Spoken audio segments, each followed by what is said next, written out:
Everyone.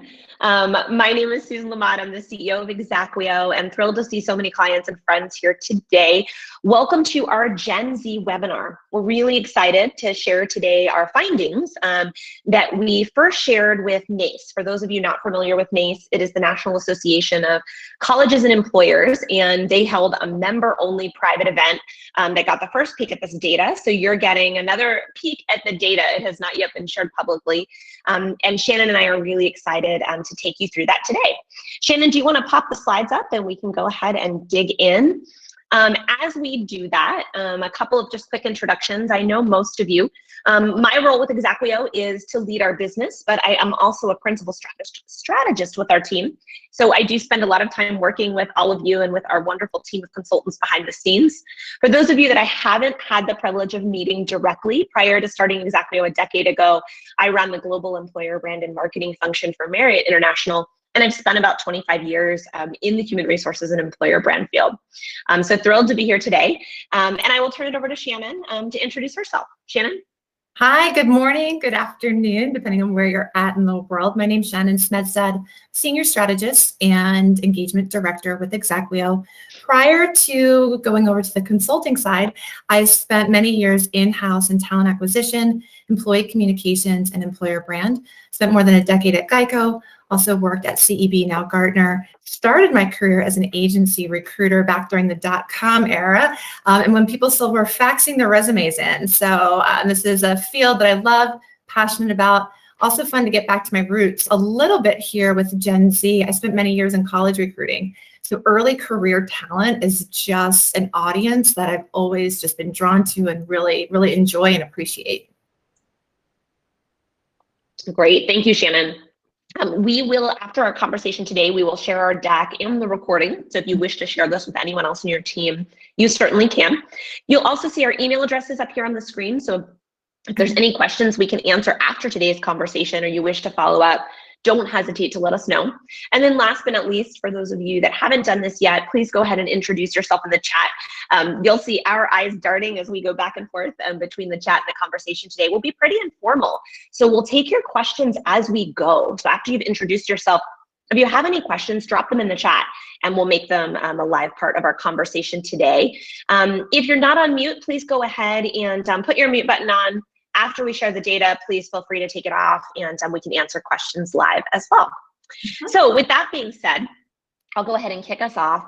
And I want you all to have a perspective. If you're like me, I am a Gen Xer. I have a 6-year-old, which is actually the start of Gen Z, ages 6 to 24.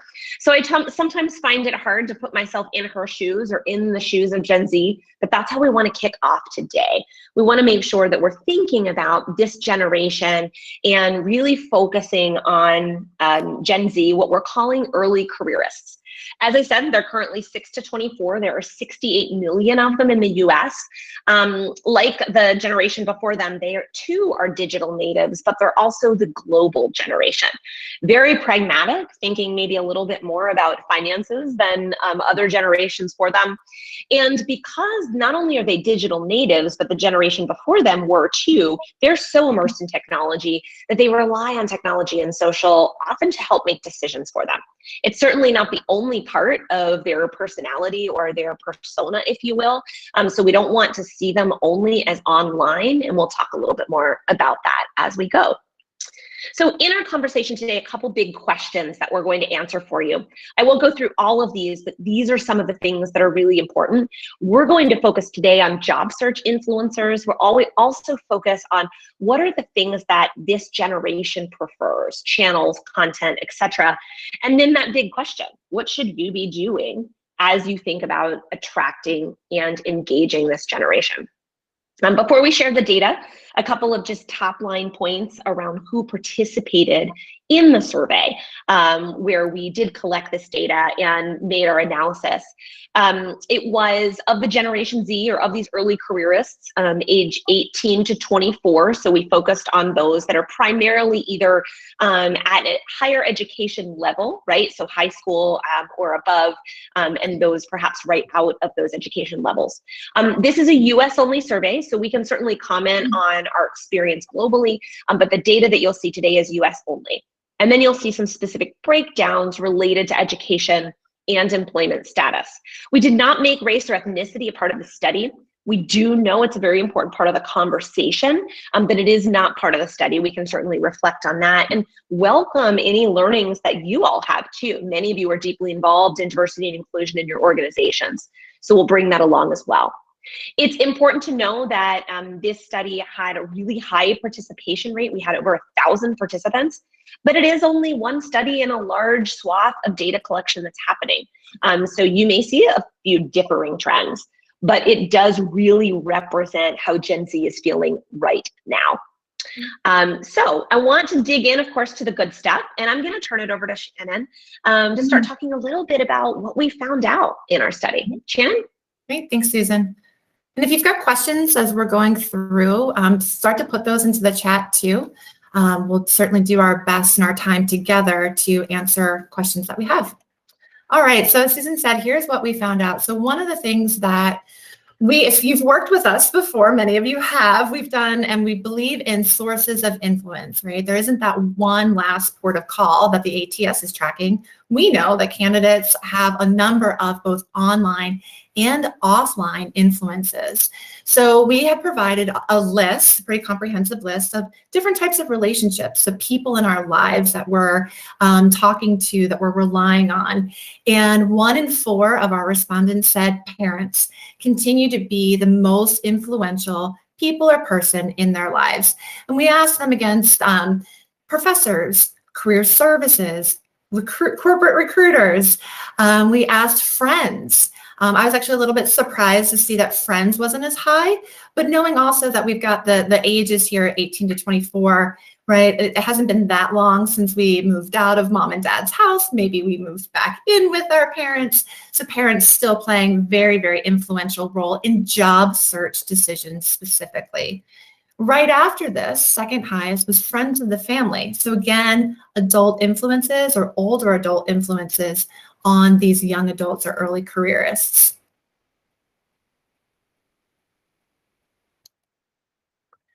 In addition to asking about the relationships that matter, the people that matter most, we also want to know, of course, because we work in employer brand, what company attributes matter the most when we're thinking about overall job search. So when we're looking for a career, what are those attributes that early careerists or the oldest of Gen Z are most interested in?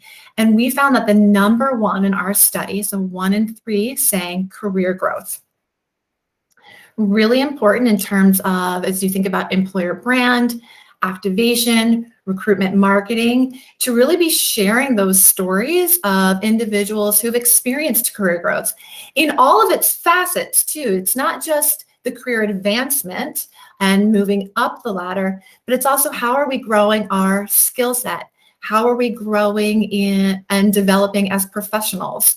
So thinking about career growth a bit more broadly, not just moving up, but moving around and again, growing your own personal skill set. Shannon, I also think it's super interesting if we think about parents as a relationship and we think about the importance of career growth, you have to ask yourself, what are the conversations that parents and young people are having? Shannon and I were just talking about our daughters earlier today and how well-informed that they actually will be, so much more well-informed than we ever were as kids because they have access to so much more information. So they're asking more mature questions. Shannon's 9-year-old is asking her about brands, right? I didn't know what a brand was when I was 9. So it's really important, I think, that we think about the intersection of these things because it is really easy to think, oh, this is a tech-savvy generation. We should just focus on posting online and social media and TikTok and all these cool channels. And that's part of the story, but I think this is a really big part of the story too. Yeah, we just got back from Disney and I had a conversation with my daughter about Disney has a college program and people can live and work there and they get paid. And she goes, you can get paid to live at Disney? I'm not going to be a doctor anymore. I'm working at Disney. So like these conversations, they are everything that we're sharing with the youngest of the generations, like they're soaking that in. I feel honestly a personal responsibility to make sure I'm steering her in all the right ways, right? Let's take a look at additional attributes. So this one here, it was at first a little surprising. We asked about company attributes and we also asked about job attributes. And 1 in 3 out of this very lengthy list, 1 in 3 people said the number one most important attribute in the job are family-friendly policies.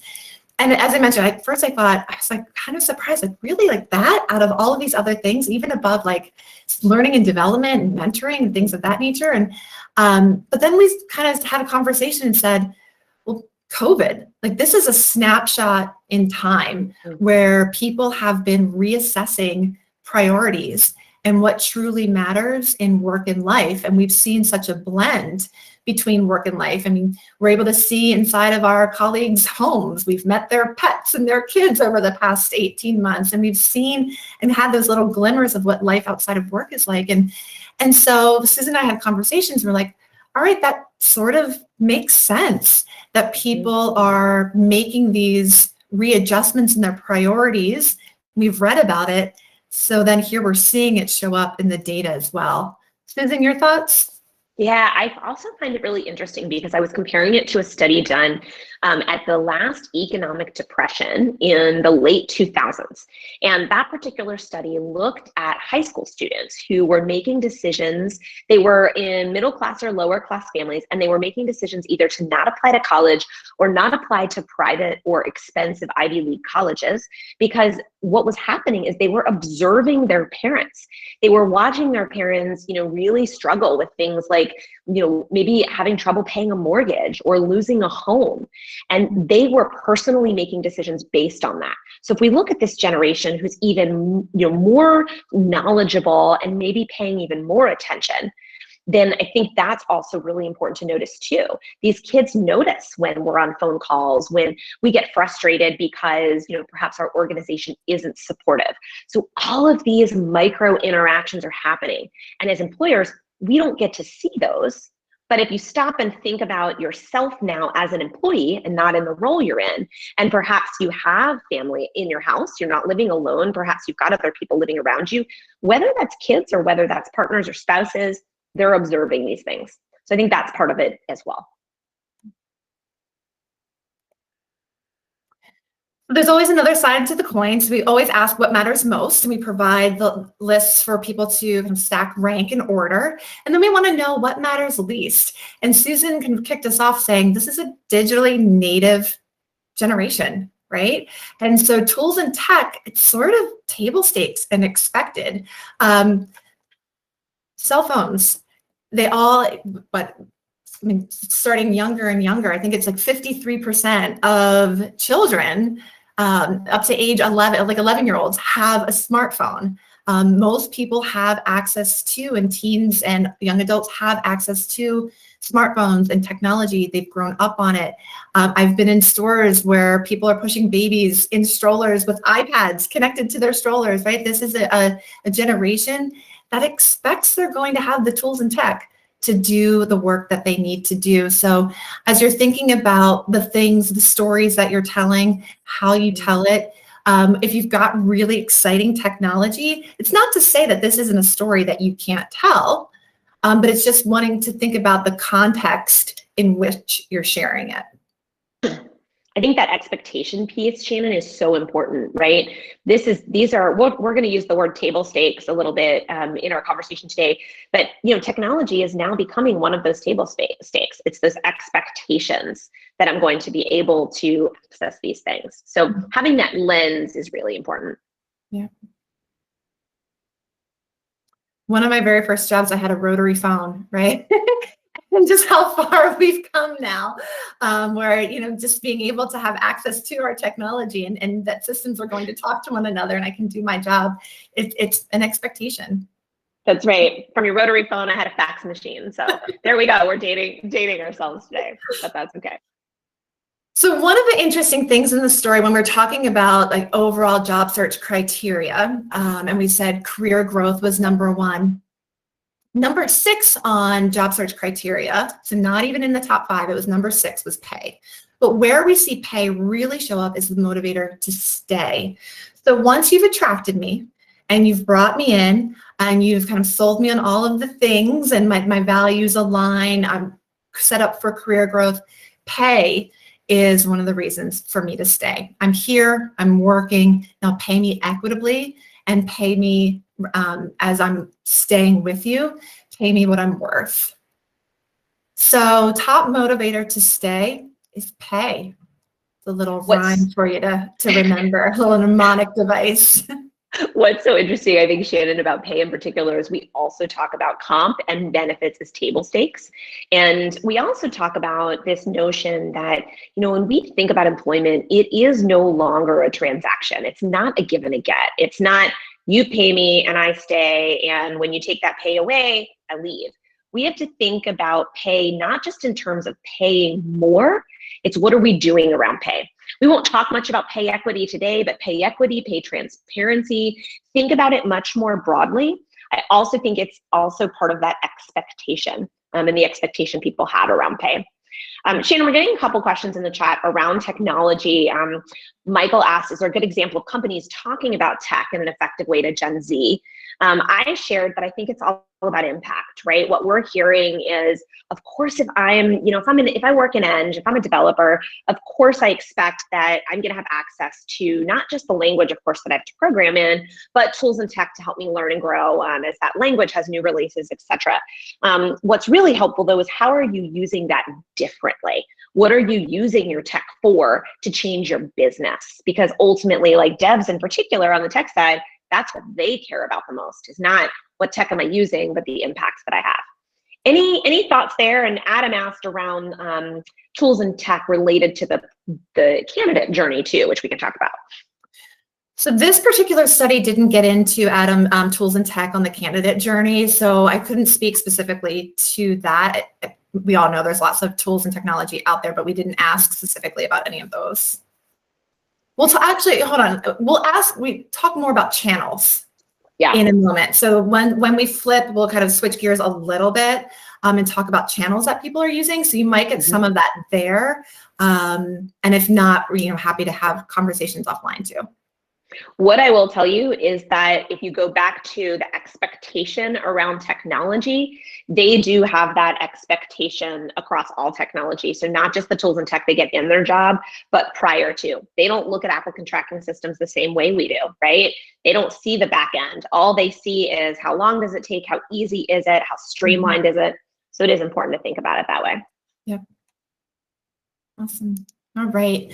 And reasons to leave an employer. I've been digging into a lot of exit survey data lately for some work that we're doing. And this did not surprise me. Knowing what and the experience I've had in exit surveys, engagement surveys, work that we've done over the past 5 years at Exactly, people leave for better benefits and pay. And we saw that kind of poke its head up here as well for Gen Z. So 2 and 5 saying it was around 40 to 43% or so saying better pay and benefits will attract me away from an organization. If I can find more pay somewhere else, it's going to spark my interest. If I can find better benefits somewhere else, it'll certainly spark my interest as well. So pay being a reason to stay, pay also showing up as a potential reason to leave. Other things that we see in our data outside of the Gen Z as big reasons to leave is when I don't feel valued or respected. So that's something too that's a common thread that we see across the data when we're looking at reasons why people leave. Or I don't feel my work is valued, so I'm going to look elsewhere. I don't feel like my work is respected or I'm respected as an individual, I'm going to look elsewhere. But, Shannon, one, I think, important pause here. Part of what our job is as consulting teams and as partners to all of you is to really step back and look at how all the data connects, right? And we talked in the beginning about the relationship between Gen Z and their parents. And then we look at these things like benefits and pay. And, what we say at Exactly, if you haven't had a chance to see our new employer brand model, we're happy to share it with you. We're really excited to launch that soon. But one thing we talk a lot about is when we hang our hat just on benefits and pay, when we take that away, that's what makes people leave, right? That's the idea of this transactional relationship. The best relationships are the ones when people stick around even through the hard times. So they're paying a lot of attention to how people were treated during COVID. How did employers treat people? And so I also think it's really interesting because remember this generation, we're talking age 6 to 24. And so even though they're knowledgeable, they're not necessarily mature. So they see jobs in terms of what they know from their parents, which is my parents get healthcare, my parents get paid. So it's also an opportunity for us as employers to educate them on what really makes a relationship with their employer. Yes, it's benefits and pay, but remind them everybody can give you benefits and pay. It's a great opportunity to pull your differentiators out and say, yes, we're going to give you great benefits and pay, but let us also tell you what really makes our relationship with you strong, why we care about you, why we respect you. And I think that's a really important element for this generation. Yeah, I agree. All right, let's do a bit of a pop quiz if we can. So shifting from what we learned just about preferences in motivations here, I'm going to ask you all a question, and please feel free to pop your answer in the chat. For this generation in particular, which job search channel do you think they use the most above all others? Anybody want to venture a guess in the chat? Which job search channel is Gen Z most likely to use above all others? TikTok, Google, other thoughts? Google for Jobs, which is a subset of that. I thought it was really interesting during the NACE conference. Everyone, I would say like 80, 90% of people thought it was LinkedIn. Okay, now I'm starting to see some LinkedIn. Yep. Yeah, and I think we get really kind of reactive to technology, right? Our job board reps call us and we see traffic, and so we feel like that may be the case. Actually, some of our earlier answers were right, and it is Google. Because what is happening is Gen Z is a relationship-driven generation. So what they're doing is they're using their relationships, whether it's with parents or friends, and they're learning about you first in other places. What does that mean? That means that they're going to Google then to search for you. So that's what's so important. They may end up on a job board, they may end up on LinkedIn or somewhere else, but it's really important to think about this, because what does that mean? Well, two things. One, if we focus so much on job boards and spend our dollars there, we're missing this huge opportunity of influence before they even get to Google. What are they actually doing offline? And how are we as employers influencing what they're doing offline? Second is thinking about, once they're on Google, what are they searching for? What are they looking for? And what does your presence look like from an SEO perspective? Mm-hmm. You know, we tend to lean towards job boards because they were first out of the gate, decades ago. So they grabbed all the great SEO in many cases, but that doesn't mean we can't think about, for this generation, shifting our mindset to focusing just on our traditional channels and really thinking more about the journey.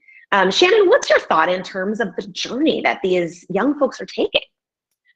Well, we did not from this study, but we did an earlier focus group earlier in the year in February, and we asked about journey and job search and where it starts. And that group also said Google.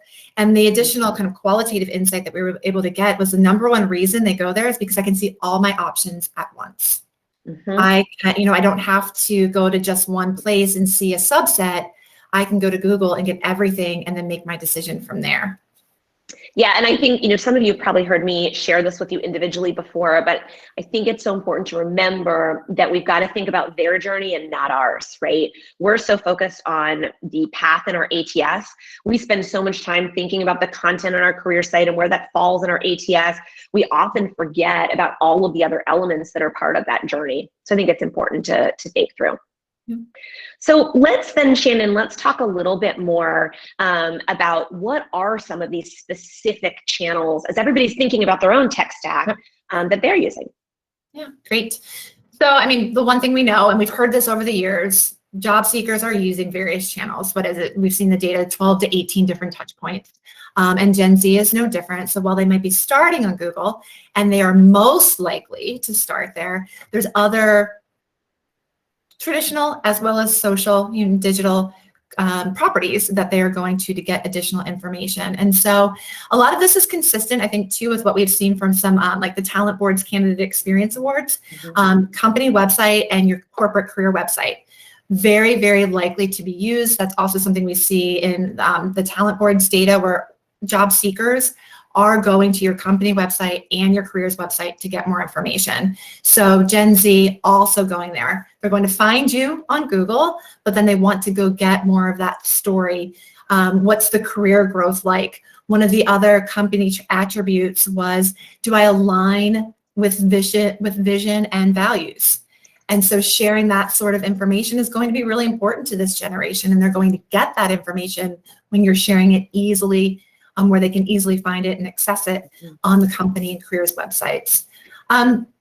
So all of these are likely to be used that you see here. Just some are more likely than others.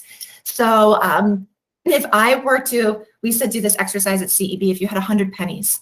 If I had 100 pennies, where would I put my pennies? I would put my pennies over an SEO of my company website and my career website.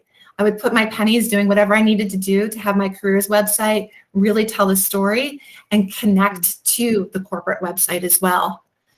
Then we've got, sorry, go ahead. Oh, no, go ahead. I was just going to add about Indeed, as you're getting ready to talk about it, we're on the same wavelength. I think as we think about then what follows next, right, with Indeed and that 100 pennies, you may think, oh, well, then I should be spending a lot on Indeed. But this is where I put my consultant's hat back on to say, why are people going to a job board, right? Why are they spending so much time on this external source? You're sending them away, right, as opposed to coming directly to you. So that's something to think about too. I look at it as, you know, job boards get a lot of traffic because we don't give the candidate what they need. So what do we do to get people to come directly to us? Right, we're giving our pennies to should we give the pennies to the third party, or should we put our pennies on our career website and our company website? Because of the audience, 18 to 24, it's not a surprise that college career sites show up here, as I'm likely to use those because that's the audience that we're talking about. So as you're thinking about how do we get in front of next gen talent, really working closely with your university partners, with your university teams to identify, what is that strategy? How do we get greater visibility, or how do we even start if we haven't ever approached college career centers as well? And that could be 4-year, 2-year technical schools. It's not just all of the traditional ones. I've always loved for our clients to think about community colleges as well. And how do you really tap those talent sources for next gen talent? Company blog showing up here. I love a good company blog. I always have. I wrote for the Geico's company blog, for the CEB careers blog. I love it as a hub off of our career site to share those stories so that we get the SEO value of it. And then we can also then populate and share and repurpose across other external channels. Other job boards. So we asked about like Monster, Vault, Career Builder. Those are still showing up. They still have value for some different pockets and populations, but they're less likely to be used than the other resources here. And then review sites. We are often asked whether or not we should be investing money with a specific review site, or this review site or that review site. There is a value there. Is it at the very early stage of driving awareness? What we're seeing with this generation is that it's more once I know kind of where I want to apply, or I have applied, and maybe I get the call for an interview, then I'm going to go to that review site to get more information and kind of see what people are saying. It's not a starting point, it's later on the journey. And Shannon, then, in the interest of time, do we want to flip forward to some of the social pieces and then other employer presence? Yes, we'll talk about this a little bit. So social, and I was not surprised here to see YouTube at the top. And what's fun and what's great is that YouTube, owned by Google, also drives your SEO. And YouTube creates links where you can then go and share, you share your videos, embed them into your career site. So there's an SEO component, an SEO value to having content on YouTube. My kids are home, and they unfortunately have spent way too much time on YouTube today. So as you're thinking not just about this 18 to 24-year-olds, knowing that YouTube is a channel that is right now being a babysitter to my kids. I think it's 4 o'clock every Friday that one of their favorite YouTubers posts her video. My kids are on that watching it. So it's part of how they're consuming content right now. Instagram. So this is, I think a couple years ago, we used to get a lot of questions like, should we be on Instagram? And Instagram absolutely is popping up as like, that's where I'm most likely in this generation to be seeing content and consuming content, whether it's just content in general or specifically employment content. So as you're prioritizing and you're thinking about your channel strategy, think of those pennies as minutes, where you're putting your minutes. I would probably start to have conversations around video and Instagram because of the visual nature. We want snackable, quick, interesting visual content. They're likely to use TikTok, Vanessa. I mean, Vanessa and I have had conversations about TikTok. Yes, I can't believe it. Does that mean that you should go start a TikTok channel today? No, it means let's go get the information. Let's have additional conversation. Let's look internally first before we start building things externally. And the one that does sort of surprise me here, LinkedIn. I'll share a little story. My cousin is a junior at Temple University. He's studying marketing advertising. And he said, my professor taught us about personal branding and showed us this site called LinkedIn. And he's like, it was really cool. I got to get on there. So it's not because that LinkedIn's not helpful. I think it's because they just don't know about it yet.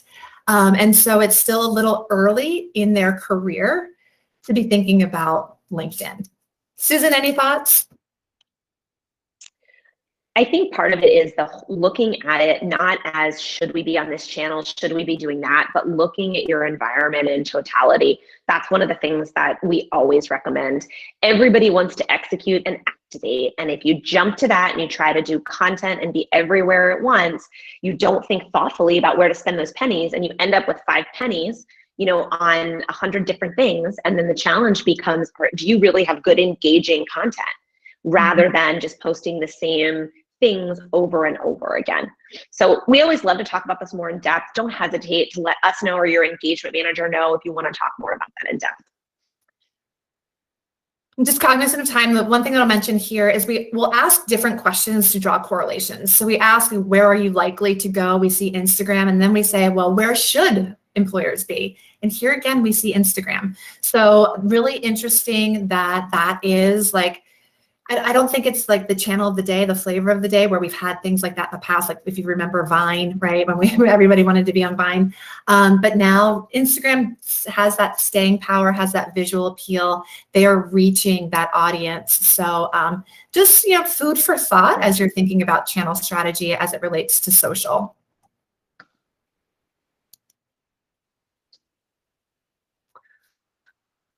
So in addition to channel preferences, content, we just had some kind of other questions too, knowing that what we know about talent acquisition. And we wanted to know from this generation, from these 18 to 24-year-olds, how likely are you to do all of these kind of other things? So this is a little bit of a catch-all, but again, you'll see highly likely to unlikely. Everybody here kind of falling in the likely, but some a little bit stronger. Bottom line, early careers, they're open, they're flexible. They don't know what they don't know. They haven't had that life experience, that job experience, professional being in the workforce to know like what's good and what's not good. So they're not pigeonholing themselves at the moment. They're kind of open to trying things if everything else aligns. So are they likely to attend a virtual interview? Absolutely. So one of our things that we recommended to the career services professionals on the NACE webinar was it's time to upskill your students on their virtual interview skills, because knowing that we're relying on this technology so much, that's going to be a make or break it. I rolled out HireVue when I was at Geico, and that was years and years ago. And there was a lot of people that were really uncomfortable because it was still new. It's not okay to be uncomfortable in that situation anymore. But they're likely to be open to attending those. The application, one of the things that we heard and we asked, you know, are you likely to complete an application that's greater than 15 minutes? And it's sort of a yes, but make it easy. Don't make it hard for me.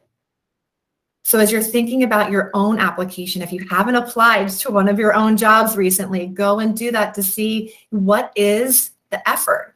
One of the things that was common in the qualitative comments was we need it to be almost effortless. You have to remove the friction if you want me to apply.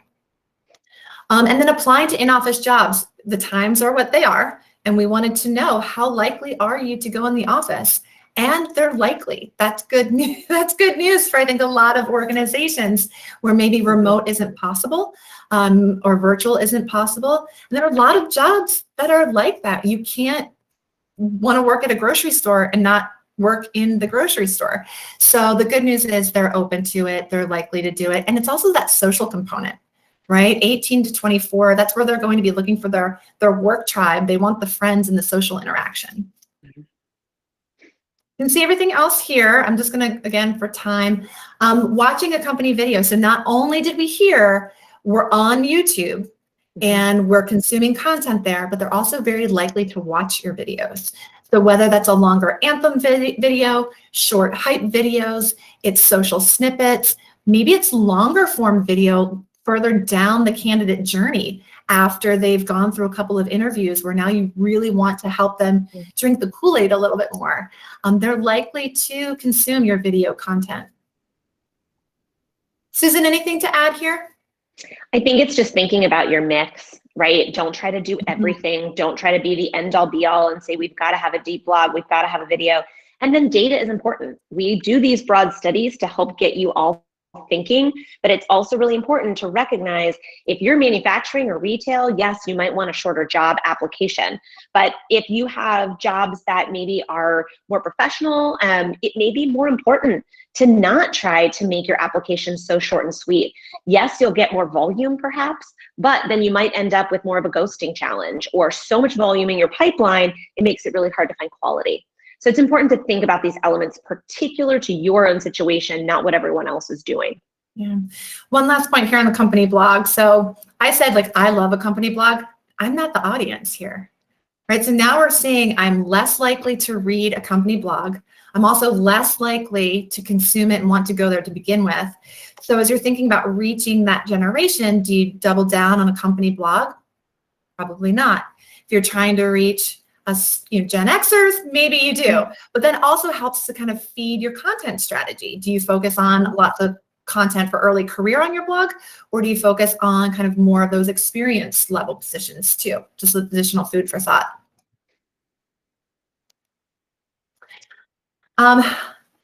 So we specifically asked about travel, knowing that COVID has impacted our ability, knowing that people, travel is reopening for work. 1 in 3 say that they are least, out of all of the things that we provided, they're least likely to apply to a job that requires travel. So you can look at that and think of it's a negative, like, no, they're least likely to do that. Or still 2 in 3 didn't suggest that or didn't say that. So for those organizations though, where travel is part of the job, I think being really transparent, open, telling those stories, painting that picture so that you're attracting the person that's going to thrive in that environment is going to be really important. All right, Shannon, last but not least, so we've got a couple minutes at the end. One last pop quiz, and we'll move through this quickly. When we think about attracting this generation, we have to think outside of careers and careers-related channels. So we've got to think like marketers. Where do people spend their time and their energy outside of work? So we asked early careerists, which content areas are you most likely to follow? And we'll give you a choice. Shannon, if you flip forward. So what do you think they're reading? What do you think they're listening to? Where do you think they're spending most of their time? And what we found was really, really interesting. It actually was B, arts and entertainment. And we share this because, we are marketers at our core. And so we've got to pay really close attention to our target audience and what they're doing. And we've already talked about YouTube, but 2 things that I'll point out. One is we think about where people are consuming content. There's an opportunity to think about curated playlists and radio spots and things like that. It's also really important. The black logo in the middle is 6 a.m. That's a hyper local email news media that's picking up a ton of steam in the southern part of the US. What are your candidates doing? Where are they spending their time? That's incredibly rich data so that you're not thinking about spreading this big message that's going to get to everyone at once, because then it's likely to be saturated, but instead going to where your candidates are. So as we hit the top of the hour, I want to share one last thing for everyone to think about this. And that is, as you're thinking about Gen Z, and this applies to all of your generations, many of you are seeing some of these things, but doing some of these things, but the real question is, have you evaluated the effectiveness of what you're doing? So we're going to challenge each of you to take a real look in the mirror. Early careerists, we know they value ease and transparency. So yes, you have digital channels. Yes, you're posting content. Is your digital presence strong? Yes, you've been working on job descriptions perhaps, but are they honest and authentic? And are you being really clear? We've been talking a lot about pay equity, for example. Things around inclusivity. You might say, yeah, we've got a DE&I strategy, but you have data from your candidates to know that you are actually being welcoming and inclusive. And then last but not least, early careerists we know want to be taken a chance on. They want you to believe in them. Think about all the inspirational quotes you see every day on Instagram or anywhere else. Early careerists, Gen Z, they get those messages too, and they're motivated. They want you to trust in and believe in them. So that's going to be really important too for the messaging. I know we're just at the top of the hour, so I'm going to pause there, but I'd also love to open it up to any more questions. We can certainly stay on a few more minutes. For some of you that have to run, please do. But I'll pause here. Please, if you've got questions, pop them in the chat or unmute yourself. Shannon will also pop up our email addresses, so that if you've got additional questions, you can certainly reach out to us as well. Any questions or observations that anyone has that they wish to share, or anything you're doing with Gen Z that you find particularly valuable that you wish to share with the group?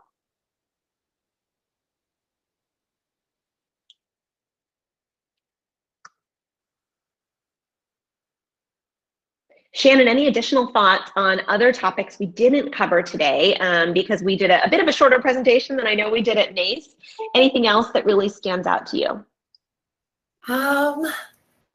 Nothing that stands out other than I would love feedback if this is the type of content that you would like more of from us, or more client interaction or client only type presentations and data and conversation. That would be really helpful if you want to, Vanessa, yes.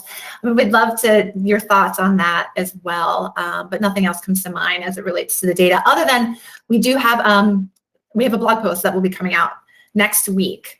So in addition to sending the recording, once that goes live, please stay tuned to our channels and the blog, and we'll be sharing that out probably most likely in our Industry Insights newsletter too. So more detail, more information coming from this study. And if you don't get that Industry Insights newsletter, please let us know. We'd love to make sure we add that for you. There's several things that we do that are just available to our clients. And so we want to make sure that part of our working with you is also the added value and things like this. So we're really grateful for your time today. Thank you so much for your attention. Thank you for being here. Please don't hesitate to reach out if you've got additional questions. If there are other things that we can answer for you, please let Shannon or I or anyone on the amazing Exactly team know. With that, we wish you a wonderful afternoon and look forward to talking to all of you soon. Thanks so much. Thanks. Bye.